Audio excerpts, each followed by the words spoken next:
When Yosef was 17 years old, his brothers began to scheme, 'cause Father Yaakov gave to him a Ketonet Pasim, a wonder to behold it was, with many colors bright.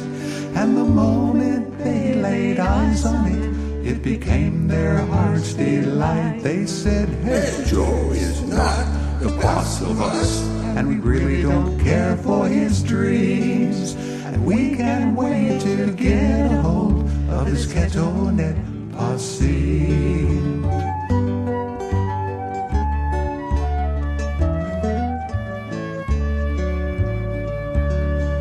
One day Joe came to Dothan town, his brothers and flocks to find.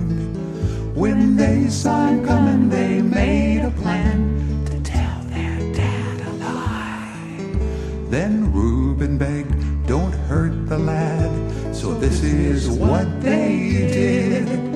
They took his Ketonet Pasim and they threw Joe in a pit.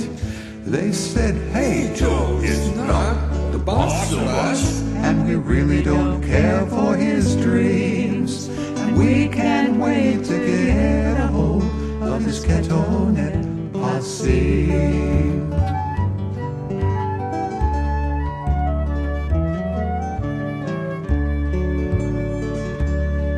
Joe's brothers sat down and they ate their lunch, and they laughed when they heard him cry.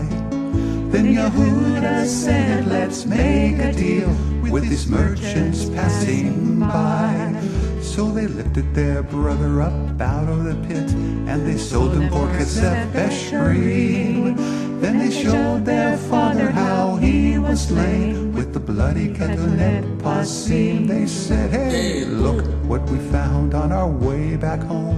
Joe was eaten by an evil beast." Then Yaakov tore his clothes and wept for his son who was deceased.